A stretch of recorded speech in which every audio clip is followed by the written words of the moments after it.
মঙ্গলবার থেকে বঙ্গে শুরু এসআইআর। ভারতীয় হয়েও উদ্বিগ্ন বহু মানুষ। নথি কিভাবে জমা করবেন, কি নথি লাগবে তা স্পষ্ট নয় বহু মানুষের কাছে। মানুষের চিন্তা কমাতে সকাল থেকে এলাকার মানুষের পাশে থাকতে দেখা গেল ভাটপাড়া পৌরসভার 24 নম্বর ওয়ার্ডের পুরপিতা হিমাংশু সরকারকে। এদিন সকাল থেকেই এলাকার বহু মানুষ ছুটে এসেছেন 24 নম্বর ওয়ার্ডের ঘরের ছেলে হিমাংশু ওরফে বাপির কাছে। 2002 সালের ভোটার তালিকা নিয়ে তৎপর বাপি। সকলকে সহযোগিতার হাত বাড়িয়ে দিতে দেখা গেল তাকে। তিনিও চান বৈধ ভোটার যেন কেউ বাদ না যান। সকলের সমস্যার সমাধানে তিনি সকাল থেকেই তার ওয়ার্ড অফিসে থাকবেন বলে জানান। এসআইআর এর জন্য এই অঞ্চলের মানুষের যাতে কোনো সমস্যা না হয় তিনি সেটা সর্বদাই দেখবেন বলে জানান সকলের কাছের মানুষ, কাজের মানুষ হিমাংশু সরকার। এদিন তাকে ভূয়সী প্রশংসায় ভরিয়ে দেন স্থানীয় মানুষজন। স্থানীয় বিধায়কের দেখা না মিললেও হিমাংশু সরকারকে মাসিহা হয়ে উঠতে দেখা গেল সাধারণ মানুষের।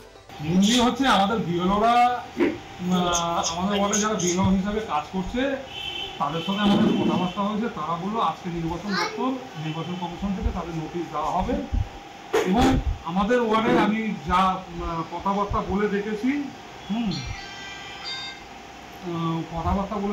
তাদের মোটামুটি প্রায় 70-80% মিলে গেছে।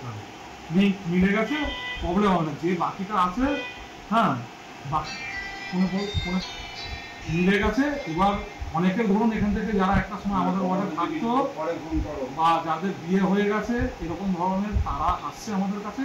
আমাদের কাছে ভোটার লিস্ট রেডি আছে, আমরা তাদের জেরক্স করে দিয়ে দিচ্ছি এবং আমাদের ওয়ার্ডের প্রচুর লোক আমাদের সাথে যোগাযোগ করলে ফোন করেছে। আমরা তাদের বলেছি দেখুন আমাদের নোটিশটা আসুক, যদি আপনাদের নোটিশের যে প্রমাণগুলো চাইছে সেগুলো যদি আপনারা জোগাড় করে সেগুলোকে জোগাড় রাখুন। যদি আপনাদের ফর্ম ফিল আপ বা অন্য কিছু করতে অসুবিধা হয় আমাদের কাছে আসবেন। আমরা রোজ 11টা থেকে 2টো পর্যন্ত আমাদের ওয়ার্ড অফিসে এই কাজের জন্য আমরা খোলা রেখেছি।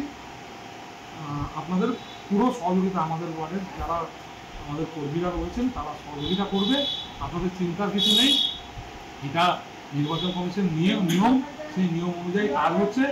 কোনো বৈধ ভোটারের যাতে নাম না বাদ যায় সেটা আমরা সবসময় দেখব এবং যারা অবৈধ ভোটার আছে বা যারা মৃত ভোটার আছে আমরাও চাই সেই নামগুলো বাতিল হওয়া।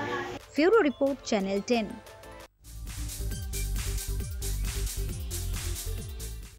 মুখ্যমন্ত্রী মমতা বন্দ্যোপাধ্যায় চেয়েছিলেন, সেই চাওয়াকে পূর্ণতা দিলেন পুরপিতা বিজয় উপাধ্যায়। দেব দীপাবলিতে সন্ধ্যারতির আয়োজন করলেন গঙ্গাবক্ষে। সারা দেশ জুড়ে আজ পালিত হচ্ছে দেব দীপাবলি। বিশ্বাস করা হয় যে এই দিনে দেবতারা স্বর্গ থেকে পৃথিবীতে আসেন এবং এই প্রদীপের আলোতে তাদের উপস্থিতি অনুভব করেন। এই উৎসব ভক্তি, আলো ও ধর্মের বিজয়ের প্রতীক হিসেবে বিবেচিত হয়। ভারতে দেব দীপাবলি উৎসব প্রধানত কাশীতে পালিত হয়, তবে বেনারসের পাশাপাশি বাংলা